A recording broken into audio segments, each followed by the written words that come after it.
duwa kaalinga nga nagkwentuhan sila. Itong isang nga baghak, BBM shit daw, salot daw sa bansa, baka ikaw yung salot kay alinga nga ka. Oh, sabi niya, bakit daw maraming bases naman daw sa Pilipinas, ang Amerika, bakit daw kunting langis daw hindi mabigyan ang Pilipinas? Alinga nga ka ba? Kahit wala silang langis na itulong sa atin, meron naman silang tinutulong. Hindi man direkta na gasolina yung binuho sa mukha mo.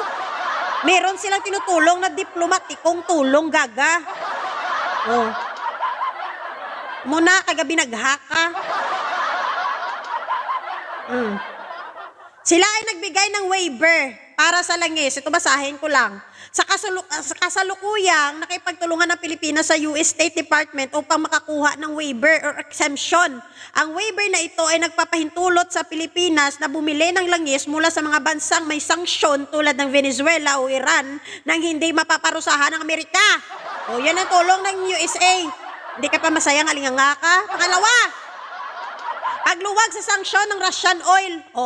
Pinayagan ng US na pansamantalang makakuha o makaangkat ang Pilipinas ng langis mula sa Russia.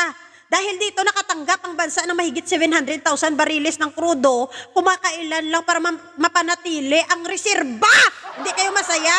So ibig sabihin yan, malaking tulong pa rin ng Amerika. Gaga kayo. Kung hindi kayo pinayagan nung pinayagan ng US dito, ano mangyari sa atin? Kulang-kulang ang krudo dyan. Linganga ka. Dito tayo, Energy Security Cooperation. Noong Pebrero 2026, inanunsyo ng Amerika ang pagbabagong inisyatiba kung saan sa ilalim ng Civil Nuclear Cooperation 123 Agreement upang tulungan ang Pilipinas na magkaroon ng pamatagalang seguridad sa enerhiya at hindi masyadong umasa sa imported na fuel mula sa Middle East. Kapoy basa. Bakit kasi may mga bobo na hindi malang marunong magtingin-tingin dyan sa Google, nag-alinang na?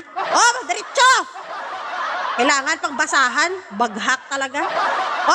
Protection sa sea lanes, kung saan ay patuloy na kooperasyon ng US sa Pilipinas upang matiyak at mapanatili na bukas at ligtas ang mga ruta ng barko para sa mga oil tanker na papunta sa Pilipinas sa gitna ng gulo sa Middle East.